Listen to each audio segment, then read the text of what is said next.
नमस्कार मेरे साथियों। एनवीएस लैब अटेंडेंट 2024 इसकी प्रिपरेशन कर रहे सभी अभ्यर्थियों का हार्दिक स्वागत है। प्यारे साथियों, आज का वीडियो हमारा हिंदी से संबंधित रहेगा। इससे पूर्व हमने हिंदी का जो है प्रीवियस ईयर के जो सारे क्वेश्चंस थे वो हमने इस पे कवर करवा रखे हैं। इस चैनल पे प्ले लिस्ट बनी हुई है, अगर अभी तक आपने नहीं देखा है तो आप आराम से देख सकते हैं।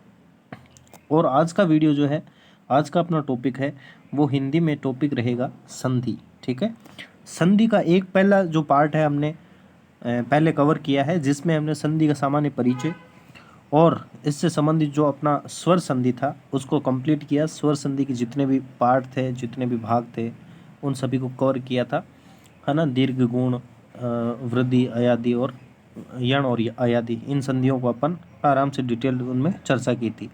अभी तक आपने प्रीवियस वीडियो नहीं देखा तो वो वीडियो आप देखकर फिर इसमें आए, क्योंकि आज का जो अपना इसमें चैप्टर रहेगा संधि का जो अगला पार्ट है वो पार्ट अपना व्यंजन संधि आज अपना रहेगा। व्यंजन और विसर्ग संधि आज हम कंप्लीट करेंगे और उसके बाद जो है इसके क्वेश्चंस जो है, टाइम रहता है तो क्वेश्चंस लगाएंगे, वरना फिर कल इसके क्वेश्चंस संधि के जो भी प्रीवियस ईयर के क्वेश्चंस है अपने वो सारे लगाएंगे।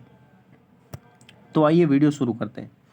वीडियो शुरू करने से पहले ये एक तस्वीर जो है वो आप देखें और मैं चाहता हूँ कि आप एज्यूम करें, आप कल्पना करें कि आप यहाँ पर बहुत जल्द लैब अटेंडेंट के रूप में कार्यरत होने वाले हैं। ठीक है, ये किसी एनवीएस लैब अटेंडेंट यानी एनवीएस जो विद्यालय है, जवाहर नवोदय विद्यालय है, वहाँ की कोई लैब का ये आपका रूम है, लेबोरेटरी है, जिसमें आपको ड्यूटी करनी है। ठीक है, यही है आपका टारगेट जो है वो आपका यही है। यहाँ पर आपको लैब अटेंडेंट के रूप में अपनी सेवाएं देनी है। तो इस चीज़ को आप जहन में रखें, ताकि आपसे जो पढ़ाई है, आपकी जो पढ़ाई है निश्चित रूप से आप कर रहे होंगे और इसको और गति मिल पाएगी। ठीक है, तो आइए अब शुरुआत करते हैं। तो देखो, स्वर संधि और स्वर के भेद अपन पढ़ चुके हैं। आज का वीडियो अपना व्यंजन संधि से संबंधित रहेगा। तो आइए समझते हैं व्यंजन संधि जो है वो क्या होती है। ठीक है, व्यंजन संधि में क्या होगा, व्यंजन देखो, व्यंजन तो होगा ही होगा, व्यंजन और स्वर। ठीक है, व्यंजन और स्वरों का योग हो जाएगा, या फिर स्वर और व्यंजनों का भी योग हो जाएगा। ठीक है, व्यंजन, या फिर दोनों तरफ ही क्या क्या हो सकते हैं, व्यंजन प्लस व्यंजन। ठीक है, ये चीज़ें यहाँ पे हो सकती है, इनकी संधि हो सकती है, यानी व्यंजन और स्वर के साथ संधि हो जाएगी, स्वर और व्यंजन के साथ भी हो सकती है, और व्यंजन और व्यंजन के साथ भी संधि हो सकती है। ये आपका संधि, व्यंजन संधि का परिचय जो है वो रहेगा। अब देखो, इसमें सबसे पहले अपन इसके नियम जो है 10 से 12 इसके नियम है, वो नियम अपन जान लेते हैं, तो अपने लिए संधि जो है बहुत ही आसान हो जाती है। इसमें देखो, सबसे पहला नियम जो है अपना संधि का वो ये रहेगा कि अपन किसी वर्ग का अगर पहला अक्षर यहाँ पे है आपके, ठीक है, पहला अक्षर, पहला जो वर्ण है वो दे रखा है, और उसके बाद कोई घोष वर्ण आपका आता है। कौन सा वर्ण? घोष वर्ण। घोष वर्ण क्या होता है? घोष वर्ण आप जानते होंगे, नहीं भी जानते होंगे, अभी बता देता हूँ। घोष वर्ण वो होता है जो वर्ग का तीसरा, चौथा और पांचवा वर्ण हो। कौन कौन से? तीसरा, चौथा और पांचवा। वर्ग और वर्ण जानते हैं? वर्ग प्यारे साथियों, हमारे इस व्याकरण में 5 वर्ग होते हैं। कौन कौन से वर्ग होते हैं? वर्ग होते हैं 5। कौन कौन से होते हैं? एक तो क वर्ग, है ना, एक क, च वर्ग, क च ट, ठीक है, त और प, ये 5 वर्ग है। वर्ग का मतलब क्या है? इन क वर्ग में जो वर्ण आते हैं, क ख ग घ ड़, च में च छ ज झ य, ट में ट ठ ड ढ ण, त थ द ध न, प फ ब भ म। तो ये आते हैं इनके वर्ण, है ना। क वर्ग के वर्ण, च वर्ग के वर्ण, ट के वर्ण और त के और म के वर्ण, ये वर्ण होते हैं। तो प्रत्येक वर्ग का तीसरा, चौथा और पांचवा वर्ण जो होगा वो घोष वर्ण कहलाते हैं। इसके अलावा से ये भी इसमें से नहीं, ये रे लव जो होते हैं, ये रे ल और व, ठीक है, ये रे लव, और सभी जो स्वर होते हैं वो सारे के सारे होते हैं घोष वर्णों के अंतर्गत आते हैं। कौन कौन से घोष वर्ण होते हैं? प्रत्येक वर्ग का तीसरा, चौथा, पांचवा वर्ण और ये, रे, ले, व और सभी स्वर स्वर जो होते हैं उन्हें घोष वर्णों के अंतर्गत रखा गया है। वो क्या होते हैं भाई? घोष वर्ण होते हैं। तो यहाँ पर अभी अपन बात कर रहे हैं कि संधि किन किन के मध्य होनी है। यहाँ पर किसी वर्ग का कोई पहला वर्ण आपके आ रखा है, यानी क, च, ट, त, प में से कोई एक है और इसकी संधि किसी घोष वर्ण के साथ हो रही है, लेकिन ध्यान रहे यहाँ पर ये पांचवा वर्ण नहीं होना चाहिए, ठीक है? पांचवा वर्ण नहीं हो, तीसरा, चौथा हो, या फिर ये, रे, ले, व या फिर कोई स्वर में से कोई भी हो। तब क्या होता है, ये जो पहला वर्ण है, एक बार थोड़ा सा इसको साफ कर देता हूँ मैं। मैंने क्या कहा कि कोई पहला वर्ण है, इसकी संधि किसी घोष वर्ण के साथ होती है। पहला वर्ण किसका? किसी भी वर्ग का पहला वर्ण है और उसकी संधि किसी घोष के साथ होती है, लेकिन घोष वर्ण में पंचम वर्ण यहाँ पे नहीं होना चाहिए, पांचवा वर्ण नहीं होना चाहिए। तब यहाँ पर संधि होती है। तो ये जो पहला अक्षर, जो पहला वर्ण है इसका, ये पहला वर्ण चेंज होकर के अपने ही वर्ग का, किसका? अपने ही वर्ग का तीसरा जो है वर्ण बन जाता है। समझ रहे हो? जैसे मान लो यहाँ पर क अगर होगा तो ये, अगर यहाँ पे घोष होगा और क यहाँ पे है तो ये अपने ही वर्ग का तीसरा, तो क का तीसरा क्या होता है भाई? क, ख और ग होता है। तो ये यहाँ पे ग में परिवर्तित हो जाएगा। किस में? ग में परिवर्तित हो जाएगा। इसी प्रकार से अगर इस जगह पे अगर च आता है तो बताइए च किस में चेंज होगा? च वर्ग का तीसरा वर्ण कौन सा होगा? च वर्ग का तीसरा वर्ण आप सभी जानते हैं ज हो जाएगा। तो ये इसका पहला नियम है। उम्मीद करता हूँ आप सभी को समझ आया होगा। ठीक है, वापस रिपीट करता हूँ। अगर किसी वर्ग का प्रथम वर्ण है और उसके साथ घोष वर्ण से इसकी संधि होती है तो इस जो प्रथम वर्ण है वो अपने ही वर्ग का तृतीय वर्ण यानी तीसरा वर्ण है वो बन जाता है संधि होने के बाद। आइए इसके एग्जाम्पल्स देखते हैं। एग्जाम्पल्स के रूप में अगर देखो तो वागीश इसका सबसे बेस्ट उदाहरण हो जाता है। वागीश क्या हो जाता है? वागीश कैसे बनेगा वागीश? ये देखें। वागीश बनेगा वाक प्लस ईस से। किससे बनेगा? वाक प्लस ईस से वागीश आपका बन जाएगा। कैसे बनेगा देखना। ये क्या आ रहा है यहाँ पे? जो क है ये आपका प्रथम वर्ण है, ठीक है, और ये आपका ई आ रहा है जो घोष वर्णों के अंतर्गत आता है। तो ये क है और ये घोष है, तो यहाँ पर जो संधि होगी इनमें, तो ये क है अपने ही वर्ग का तीसरा वर्ण हो जाएगा। इसका मतलब अपने ही वर्ग का तीसरा वर्ण क्या होगा? क का तीसरा क्या होगा? ग होगा। तो वाक प्लस ईस, तो क के स्थान पर ग आ जाएगा और ई की इसमें मात्रा रहेगी तो ई, ये ग पे ई की मात्रा लगेगी और ये से बन जाएगा। ठीक है, वा तो रहेगा ही रहेगा, ये वा जो है वो रहेगा ही रहेगा। वापस से समझे। वाक, ठीक है, प्लस ईस, ठीक है, वाक प्लस ईस। ये जो क है आप सभी को पता है क किस में बदलेगा? ग में बदलेगा। ये क ग में बदल जाएगा। अब देखो ये वा तो है ही यहाँ पे, ग क का ग बन गया और इधर ई जो है ये बड़ा ई है और स है, तो ये जो ई है इस ग में इसमें मात्रा लगेगी, तो वा तो है यहाँ पे, ग में बड़ी ई की मात्रा लगेगी, ई बन गया और ये से जो है ये वागीश। इस प्रकार से आपका शब्द बन जाता है वागीश। अब देखिए इसके अन्य उदाहरण जो है वो अपन ले लेते हैं। ये देखें, ये सारी चीज़ें वही है जो अभी हमने बात की है। वीडियो को पॉज करके आप आराम से पढ़ सकते हैं। वाक प्लस ईस बराबर वागीश आपका शब्द जो है वो बन गया है। दिक प्लस गज बराबर दिग्गज आपका बन जाएगा। ये सारे के सारे वैसे ही बनेंगे जैसे हमने अभी एक एग्जांपल ये वागीश जो लिया है। इस प्रकार से आप सभी का वीडियो पॉज करके आराम से इन शब्दों को आप देखें, क्योंकि ये शब्द जो है कई बार आपसे पूछे जा रहे हैं, सीधे सीधे एग्ज़ाम में पूछे जाते हैं। कई बार ये शब्द दे दिए जाते हैं कि दिक प्लस गज जो है इसकी संधि क्या होगी, ठीक है, दिग्गज हो जाएगी। अलग अलग शब्द आपको दे दिए जाते हैं और आपसे कभी विच्छेद पूछ लिया जाता है और कभी संधि, उसका संधि करना पूछ लिया जाता है। कौन सी संधि का उदाहरण है ये भी पूछा जाता है। तो इन शब्दों को आप आराम से देखें। ये अबिंदन और तद्रूप जो है इम्पोर्टेंट कर लेना, आप आराम से इनको देख लें। दूसरा नियम है अपना, दूसरे नियम पे चलते हैं। दूसरा जो नियम है, दूसरा नियम आपका क्या कहेगा? दूसरे नियम के अनुसार अगर देखा जाए तो दूसरा नियम अपना ये कहता है कि प्रत्येक वर्ग का पहला वर्ण यदि जो क च ट त प है और उसके बाद अगर न या मैं आता है, मतलब क च ट त प तो है ही, इनके बाद यानी जो पहला वर्ण है और इनके बाद अगर न या फिर मैं आता है। अभी पहले क्या था, यहाँ पे घोष वर्ण था, लेकिन यहाँ पे स्पेशल कह रहा है या तो न हो या मैं हो, ये आता है।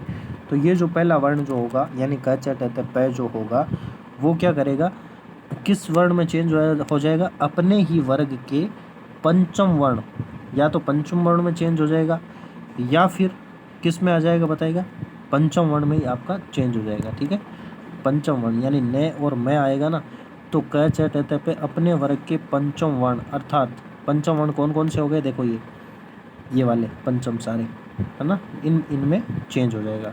जैसे एग्जाम्पल के रूप में आप देख सकते हैं, ये रहे जैसे वाक प्लस मैं। वाक प्लस मैं का जो है ये क जो है, देखो इस क के बाद मैं की संधि हो रही है, तो ये क जो है अपने ही वर्ग के पंचम वर्ण में यहाँ पे बदल रहा है। ठीक है, इसी प्रकार से सट जो है ये ट है और ये मैं है, तो ये ट जो है ट ठ ड ढ न, तो ये न में बदल गया है। तो इस प्रकार से ये बदल जाते हैं। थर्ड इसका नियम देखते हैं अपन। तीसरा नियम क्या है कि मैं जो है, ये मैं है, इसके बाद कोई स्पर्श व्यंजन आए। स्पर्श व्यंजन आप समझते होंगे। ठीक है, स्पर्श व्यंजन होते हैं सभी जो वर्ग होते हैं, है ना, 5 वर्ग होते हैं, इन पांचों वर्गों के जो सारे वर्ण हैं इन्हें स्पर्श व्यंजन कहा जाता है। कैसे, जो है जैसे मान लो क है, क च त त और आपका प, इनके सभी के जो पांचों वर्ण है, ये 25 जो वर्ण होते हैं ये स्पर्श व्यंजन होते हैं। यानी क से लेकर के प फ ब भ मैं तक के वर्ण है। यानी क ख ग घ ड़ च छ ज ज ट ठ ड ढ ण त थ द द न प फ ब भ म, ये 25 वर्ण है, इन्हें स्पर्श व्यंजन कहा जाता है। ठीक है, अब देखो यहाँ पर आपको क्या कहा, कोई स्पर्श व्यंजन आए तो मैं जोड़ने वाले वर्ग के का पंचम वर्ण या अनुस्वार हो जाता है, या तो पंचम वर्ण हो जाएगा या फिर अनुस्वार यानी बिंदी लग जाएगी।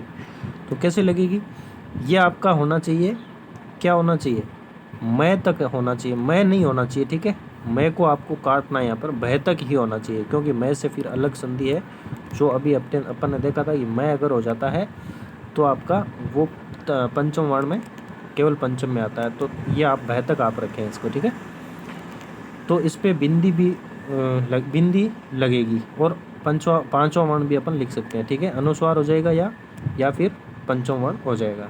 तो इसके उदाहरण आप देख लें। ये देखो अहम में क्या हो रहा है, यहाँ पे मैं आ रहा है अहम, और इसकी संधि जो है कैसे हो रही है, यानी स्पर्श व्यंजन से हो रही है। तो ये जो मैं है इसकी ये बिंदी लग जाएगी, या फिर ये अपने ही वर्ग का ये ऐसे भी ये बन जाएगा, अंग भी यहाँ पे लिख सकते हैं, अहंकार भी ऐसे भी लिख सकते हैं। ठीक है, तो यहाँ पर केवल बिंदी इन्होंने लगाया है। लेकिन यहाँ पर एक अपवाद आता है आपके, अपवाद के रूप में सम और कृत।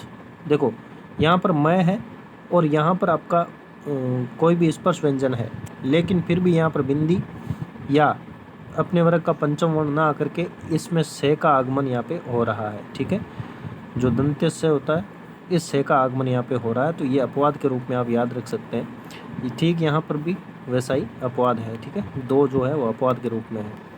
नेक्स्ट आता है आपका चौथा नियम, ये कहता है कि अगर मैं है, क्या है, मैं, और इसके बाद या तो अंतस्थ वर्ण आने चाहिए या ऊष्म वर्ण आने चाहिए। अंतस्थ होते हैं ये रे ले वे, और ऊष्म वर्ण होते हैं से है। तो अगर इनमें से कोई वर्ण अगर आ रहा है जिसकी संधि इसके साथ हो रही है मैं के साथ, तो क्या होगा, इनमें से अगर कोई भी वर्ण मेल होता है तो मैं के स्थान पर केवल और केवल अनुस्वार ही लगेगा। केवल और केवल क्या लगेगा भाई, अनुस्वार लगेगा। यहाँ पर पंचम वर्ण आप नहीं लगा सकते। कब, जब मैं के बाद ये रह ले वे या से है में से कोई वर्ण आता है तब। तो ये उदाहरण इनके पढ़े। सम प्लस योग संयोग हो जाएगा। ठीक है, सम प्लस रचना संरचना, सम प्लस वाद संवाद जो है हो जाएगा। नेक्स्ट है 5वां नियम, अपन देखते हैं। 5वां नियम अपना ये कहता है कि अब देखो ये सारे इसके एग्जाम्पल्स ये भी चल रहे हैं, संहार, संरक्षण, संलग्न, संवत, संसार, तो ये आप देख सकते हैं। पांचवा वर्ण, अब तय और दे की संधि यहाँ पे हो रही है, ठीक है। तय दे की संधि भी इंपॉर्टेंट संधि है, यानी तय और दे, या तो तय हो या दे हो, तय या दे की संधि, तय या दे की संधि जब ले के साथ होती है तो यहाँ पे ले ही बनता है। क्या बनता है? ले बनेगा। कैसे बनेगा ये देखो, यदि तय या दे के बाद ले रहे तो तय और दे, तय या दे जो है वो ले में बदल जाता है। कैसे बदलता है देखो, उत तय आ रहा है और यहाँ पे ले से संधि हो रही है, तो ये जो ले है, ये जो तय है, ये ले में परिवर्तित हो रहा है। यहाँ पे कैसे हो रहा है, ये आधा ले यहाँ पे चिपक जाता है।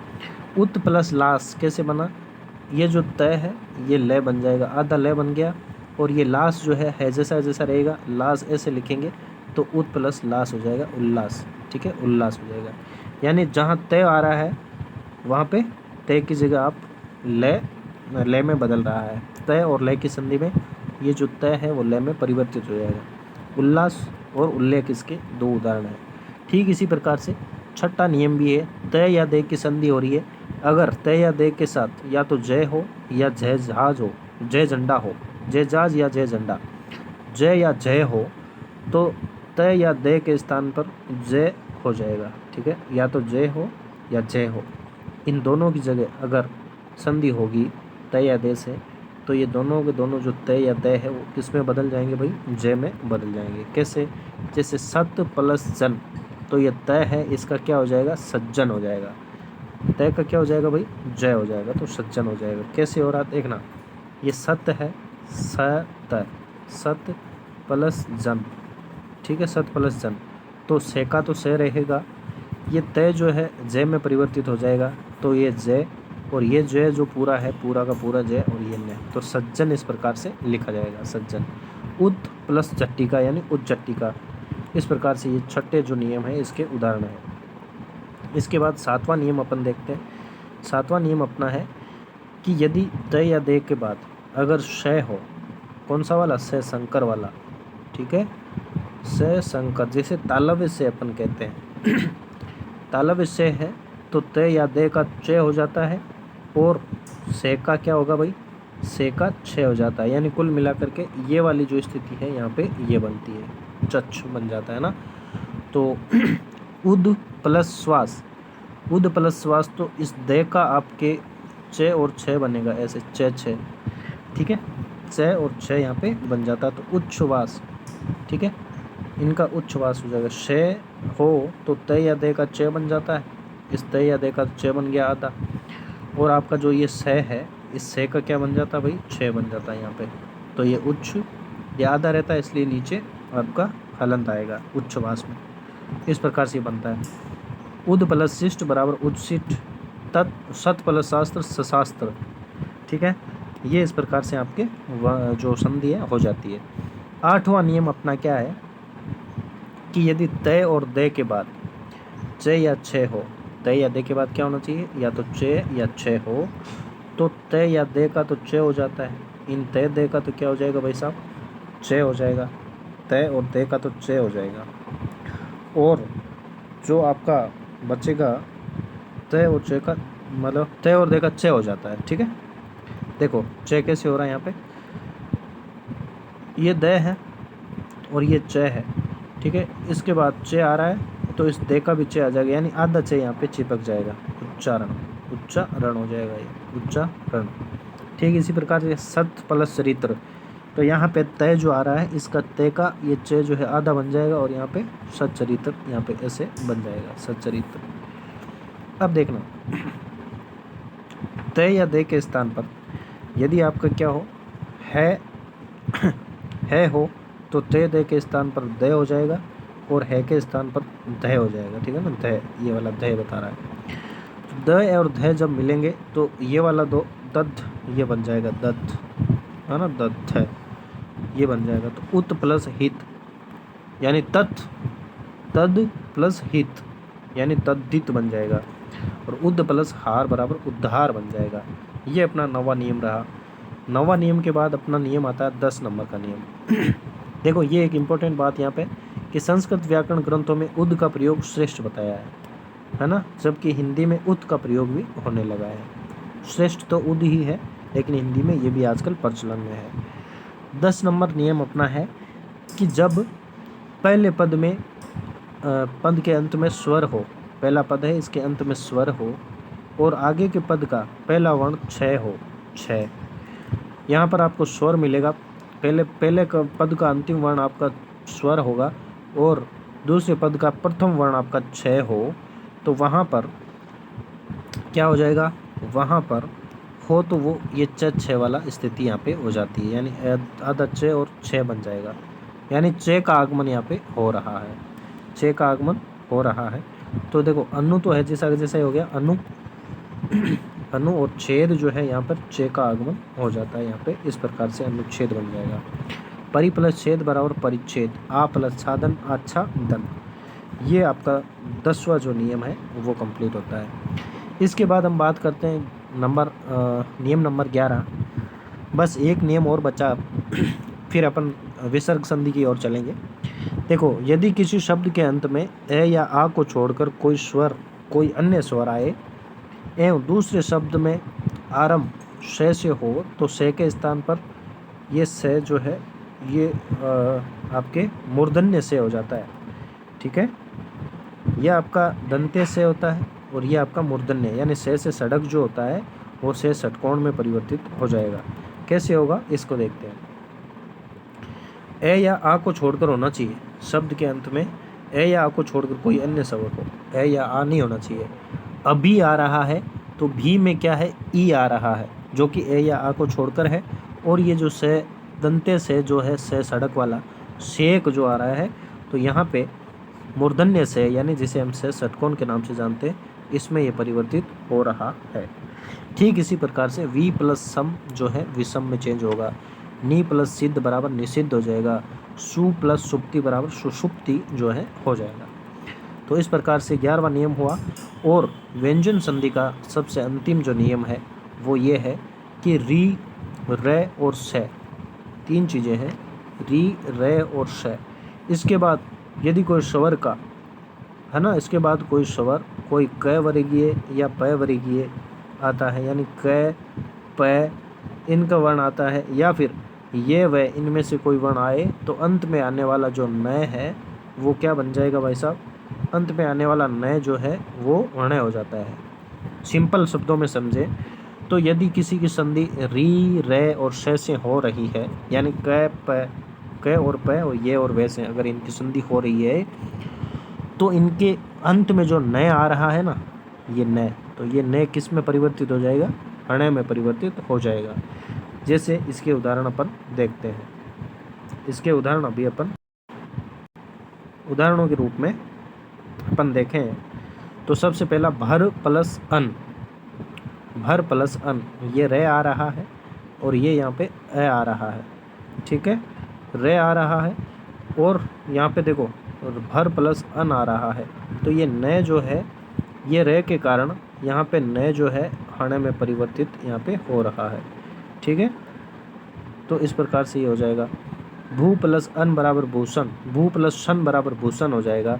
राम प्लस अयन बराबर रामायण हो जाएगा, रामायण हो जाएगा। न जो है अण में परिवर्तित हो रहा है क्योंकि यहाँ पे री, रे या से में से कोई एक चीज़ आ रहा है, री, रे या से में से कोई चीज़ आएगा तो न का अण हो जाएगा। प्रमाण, प्र प्लस मान बराबर प्रमाण। ये आपके जो 12 नियम है व्यंजन संधि के, यहाँ पर आपकी व्यंजन संधि जो है वो कंप्लीट होती है। इसके बाद हम विसर्ग संधि की ओर चलते हैं। तो आइए विसर्ग संधि के बारे में समझते हैं।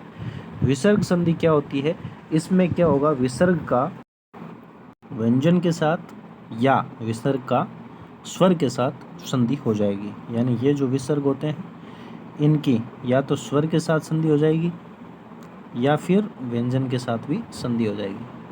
तो ऐसी संधि जहाँ पर स्वर के साथ भी संधि हो और व्यंजन के साथ भी संधि हो जाए, और संधि होने के बाद इनमें जो परिवर्तन होता है तो उसे विसर्ग संधि कहते हैं, ठीक है। विसर्ग संधि का सबसे महत्वपूर्ण नियम जो है इसमें देखो उत्व, ऋतु और सत्व वाले जो नियम होते हैं वो हैं। इसमें सबसे पहला जो नियम है अपना वो ये रहेगा कि अगर ए या फिर आ, ए और आ के बाद विसर्ग है आपका, क्या है, ए या आ के बाद क्या है, विसर्ग है। और फिर बाद में आपके घोषवर्ण यहाँ पे आता है, घोषवर्ण आप जानते होंगे। तो फिर ये जो विसर्ग है, ये विसर्ग किस में परिवर्तित हो जाता है, विसर्ग का ओ हो जाता है। विसर्ग का क्या बन जाता है प्यारे साथियों, ओ बन जाएगा, ओ। तो यही इसका पहला नियम है, पहला नियम है। कैसे बना देखना। मन, देखो मन और ये विसर्ग आ रहा है यहाँ पे, विसर्ग, दो बिंदी जो है इनको विसर्ग कहते हैं। अविराम आ रहा है, ठीक है, तो ये घोषवर्ण ही है। ए, सभी जो स्वर होते हैं वो घोषवर्ण में आते हैं।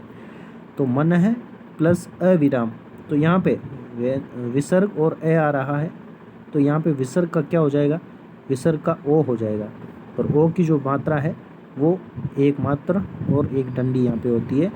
तो मन है प्लस विराम का हो जाएगा यहाँ पे ओ बन के, मतलब जो ओ बन रहा है ये ओ किस में चला जाएगा, मनो, मनो बन जाएगा इसका, विसर्ग का ओ बन रहा है तो मनो प्लस विराम। ठीक इसी प्रकार से यशः प्लस अभिलाषा, तो यशः का यशो हो जाएगा, ठीक है, यशो प्लस अभिलाषा ओ हो जाता है विसर्ग का। मनः प्लस अनुकूल, मनोनुकूल, ठीक है। इसी प्रकार से सरोज भी ऐसे ही बनता है, सर प्लस जय, सर प्लस जय, सर, सर, सर के आपके आप विसर्ग आएगा, सर प्लस जय बराबर स रो जय, सरोज, ऐसे सरोज भी बन जाएगा। ये आपके विसर्ग संधि का पहला नियम है। विसर्ग संधि का दूसरा नियम कहता है, दूसरा नियम ये कहता है कि अगर ये जो विसर्ग है, मैं रेड पेन ले लेता हूँ, ठीक है, यहाँ पे ये जो विसर्ग है, विसर्ग से पहले यदि कोई स्वर आ रहा है, विसर्ग से पहले कोई स्वर आ रहा है और उसके बाद भी कोई स्वर आ रहा है, लेकिन ध्यान रहे यहाँ पर स्वर अ नहीं होना चाहिए, ठीक है। ए को छोड़कर यदि कोई भी स्वर आपका आ रहा है तो यहाँ पर जो व्यंजन है, जो सॉरी विसर्ग जो है, इनका लोप हो जाएगा। लोप का मतलब समझते हो, जो विसर्ग है ये वहाँ पे संधि होने के बाद के जो शब्द होंगे उनमें विसर्ग नहीं लगेगा, लुप्त हो जाएगा, लोप हो जाएगा।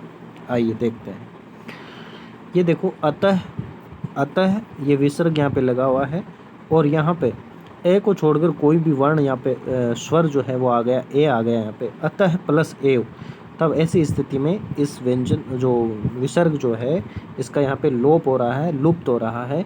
अत प्लस एव बराबर अतएव ये बन जाता है, ठीक है, अतएव बन जाता है। ठीक इसी प्रकार से यशः प्लस इच्छा में भी जो विसर्ग हैं ये विलुप्त हो रहे हैं, लोप हो रहा है इनका, तो यशः इच्छा बन जाता है। तीसरा जो नियम है इसका, तीसरा नियम क्या कह रहा है, तीसरा नियम में यह है कि जैसे कि ए हो, कोई विसर्ग जो है उसके बाद ए हो, ठीक है, विसर्ग के बाद क्या होना चाहिए, ये विसर्ग है इसके बाद ए हो। यदि विसर्ग के पहले क्या हो भाई, ए हो, और बाद में किसी वर्ग का तीसरा चौथा वर्ण हो या फिर ये रे ल व हो, ये आते हैं तो विसर्ग ओ में बदल जाएगा। वही घोष वाला नियम यहाँ पे लागू हो रहा है, ठीक है। ये तपह जो है ये वन है, ठीक है, तो यहाँ पे जो विसर्ग आ रहा है ये ओ में परिवर्तित हो जाएगा। अधः प्लस गामी बराबर अधोगामी हो जाएगा, ठीक है। इसी प्रकार से ये अन्य उदाहरण इसके जो है, वय प्लस वृद्ध वयोवृद्ध, अंतः अंततः प्लस गत्वा, ये इंपॉर्टेंट है, एग्जाम में पूछा गया कई बार, अंत तो गत्वा। मन प्लस विज्ञान, मनोविज्ञान भी पूछा हुआ है। नेक्स्ट है आपका फोर्थ नंबर जो है आपका नियम आ जाता है, इसमें ज़्यादा नियम नहीं है, अभी दो नियम और है, अभी देख लेते हैं इसमें। देखो ये जो है इम्पोर्टेंट नियम की श्रेणी में है। सबसे इम्पोर्टेंट नियम ये है कि यदि ए आ को छोड़कर यहाँ पे क्या होना चाहिए, क्या नहीं होना चाहिए, ए आ नहीं होना चाहिए, ए आ को छोड़कर अन्य कोई भी स्वर है, अन्य कोई भी स्वर है, ठीक है, और उसके बाद आपका विसर्ग लगा हुआ है और उसके बाद घोष वर्ण से इसकी संधि हो रही है। घोष वर्ण समझते हैं, 3 4 5 ये रे ले वे और सभी स्वर होते हैं, तो ये घोष वर्ण होते हैं। तो अगर ऐसी स्थिति है तो वहाँ पर ये संधि हो रही है, तो विसर्ग जो है वो किस में परिवर्तित हो जाएगा, इन विसर्ग का जो है वो रे बन जाएगा, आधा रे बन जाएगा। आइए इसी पे बेस्ड ये अपना नियम है। क्या करें, यदि विसर्ग के बाद ए के अतिरिक्त कोई अन्य स्वर हो, ए के अलावा कोई भी अन्य स्वर हो, अथवा किसी वर्ग का तृतीय चतुर्थ या पंचम वर्ण हो, ठीक है, ठीक है। तो या ये रे ले वे हो तो क्या होगा, विसर्ग के स्थान पर रे हो जाएगा। विसर्ग के स्थान पर क्या हो जाएगा भाई, रे हो जाएगा। विसर्ग के स्थान पर आपका रे हो जाएगा। कैसे होगा इनको समझते हैं। देखो सबसे पहले लिखा हुआ है आयु और विसर्ग प्लस वेद। आयु वेद, ये क्या आ रहा है यहाँ पे, ए आपको छोड़ करके यू यानी ऊ आ रहा है, ये एक अन्य स्वर है। और ये वह जो है ये घोष वर्ण में आता है, ये रे लवे। और इसकी जो संधि हो रही है तो यहाँ पर जो रे, इस विसर्ग का जो रे बनेगा, ये रे जो है यहाँ पर ऊपर की तरफ चला जाएगा, छोटा रे है इसलिए ऊपर चला जाएगा, आयुर्वेद इसका शब्द बन जाएगा। नेक्स्ट है ज्योति प्लस मय। ज्योति ही प्लस मय बराबर ज्योतिर्मय बन जाएगा। चतु प्लस दिश चतुर्दिश बन जाएगा। आशी प्लस वचन, आशीर्वचन इंपॉर्टेंट कर लेना आप, बहुत ही इंपॉर्टेंट है। फिर धनु प्लस धारी बराबर धनुर्धारी भी इंपॉर्टेंट हो जाता है। यह आपका व्यंजन संधि का आपका कौन सा नियम था, चौथा नियम था। इसका नेक्स्ट है अपना पांचवा नियम। पांचवा नियम क्या कहता है, पांचवा नियम में है कि यदि जो आपका विसर्ग के बाद च या तालव्य से, मतलब या तो च होना चाहिए या तालव्य से, तालव्य से आप सभी जानते हैं है ना, तालव्य से जिसे से शंकर या से सलजम अपन कहते हैं, तालव्य से या च हो आता हो तो विसर्ग से हो जाता है। क्या हो जाता है भाई, श हो जाता है। विसर्ग के बाद अगर च या से आता है तो इसका विसर्ग का से हो जाता है। और आप याद रखें तालव्य श है हमेशा च के साथ हमेशा ये वाला से ही आएगा। च के साथ च जो है इसके साथ हमेशा ये वाला से ही आएगा, चाहे कहीं भी आप देख लेना, ये इंपॉर्टेंट आप कर लेना। तो आपको देखो ये च जो आएगा ना वहाँ पे ये से तालव्य से यानी से सलजम या से शंकर वाला से आएगा। पुनः प्लस च बराबर श का जो इन विसर्ग का क्या हो रहा है, श हो रहा है। इसी प्रकार से तप प्लस चर्या बराबर तपश्चर्या, यश प्लस शरीर यशस शरीर, ये इंपॉर्टेंट कर लेना। नेक्स्ट आपका छठा नियम जो है, छठा नियम आपका आ जाता है जिसमें ये कहते हैं कि यदि विसर्ग के पहले अ या आ हो, विसर्ग जो है उससे पहले ए या आ हो तथा बाद में त या दंत्य से, तो यहाँ पे कह रहा है त या दंत्य से हो, त या जो श है दंत्य से जिसे बोलते हैं, त या से हो, तो इनके साथ जो विसर्ग आएगा उस विसर्ग का यही वाला से हो जाएगा। ये बात आप याद रखें कि इस तय के साथ हमेशा कौन सा से आएगा, ये वाला से, सड़क वाला से हमेशा आएगा जिसे दंत्य से कहते हैं। तो देखो पुरः प्लस सर है, ठीक है आपका, देखो एक मिनट, हाँ ये रहा पुरः प्लस सर। तो आपका ये विसर्ग जो है ये से आधा से में परिवर्तित हो रहा है यहाँ पे, तो आपका पुरस्सर बन जाएगा। नमः प्लस ते बराबर नमस्ते बन जाएगा। मनः प्लस ताप बराबर मनस्ताप ये बन जाएगा। ये आपका छठा नियम है। उसके बाद सातवां और अंतिम जो नियम है विसर्ग संधि का, और इसके साथ ही आपकी संपूर्ण संधि जो है पूरी हो जाती है। तो प्यारे साथियों, अगर अभी तक आपने वीडियो को सब्सक्राइब नहीं किया है, चैनल को सब्सक्राइब नहीं किया है, तो चैनल को सब्सक्राइब जरूर करें, वीडियो को लाइक कर दें और कमेंट करके बताएं कैसा लगा। और बहुत अच्छा लगा है आपको तो वीडियो को ज़्यादा से ज़्यादा संख्या में शेयर करें। इतना आप कर दोगे तो आपके लिए बहुत बहुत धन्यवाद है प्यारे साथियों। आइए सातवां नियम जो है अपन समझ लेते हैं। सातवां नियम ये कहता है कि यदि विसर्ग के पहले ई या ऊ हो, क्या हो भाई, विसर्ग के पहले या तो ई होना चाहिए या ऊ होना चाहिए। विसर्ग है इनसे पहले ई या ऊ हो और उसके बाद क ख, क्या क्या भाई, क ख व और फ, चार ये वर्ण होने चाहिए। क ख प और फ आए तो क्या हो जाएगा, विसर्ग जो है, ये जो विसर्ग है ये मूर्धन्य से हो जाएगा। मूर्धन्य से समझते हैं, से षटकोण जिसे अपन कहते हैं, मूर्धन्य से के अंतर्गत ये चेंज हो जाएगा, मूर्धन्य से इसका बन जाएगा। कैसे बन रहा है आइए देखते हैं। आवी प्लस कार, समझ रहे हो, ये देखो ई या ऊ है, ई है यहाँ पे, आवी में ई है और ये विसर्ग आ रहा है, और यहाँ पे क और ख प फ इनमें से कोई एक आ रहा है, क आ रहा है। तो ये जो विसर्ग है ये मूर्धन्य से में यानी आधा से यानी षटकोण बन रहा है, जो कि देख आप यहाँ पे देख सकते हैं। आविष्कार बन जाता है। चतु प्लस पाद चतुष्पाद बन जाता है। चतु प्लस फत चतुष्पद बन जाता है। और बही प्लस कार बराबर बहिष्कार बन जाता है। तो इस प्रकार से ये अपना व्यंजन संधि था, ठीक है।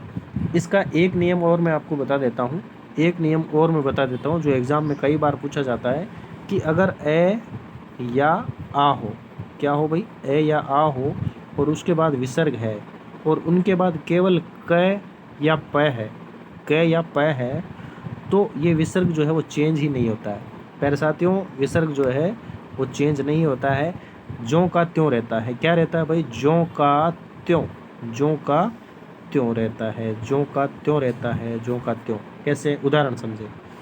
देखो, हम कई बार ये शब्द शुद्धि में भी अपन गलत कर बैठते हैं, शब्द शुद्धि में भी गलत कर बैठते हैं। वो उदाहरण मैं आपके लेता हूँ।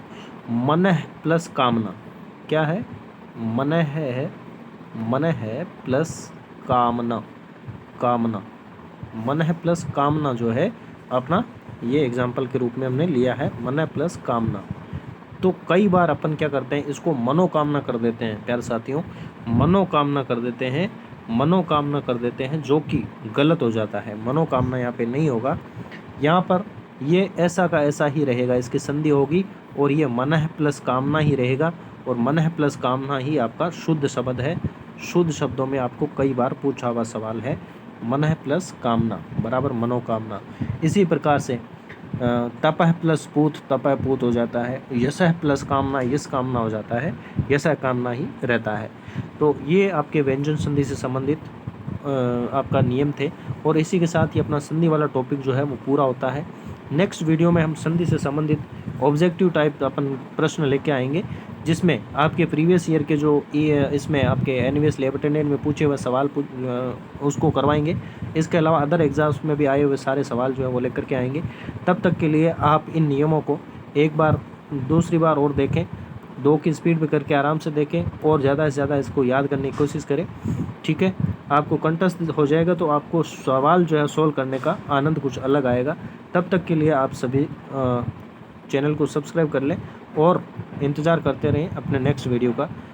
और चैनल को सब्सक्राइब इसलिए भी कर लें क्योंकि एनवीएस लैब अटेंडेंट से संबंधित जो भी आपकी नवीनतम अपडेट्स है एग्ज़ाम्स के लिए है, या फिर इससे संबंधित नई नई जो जानकारियाँ होगी, जो महत्वपूर्ण टॉपिक है वो टॉपिक सारे जो है मैं इस पर करवाने की आपको कोशिश कर रहा हूँ।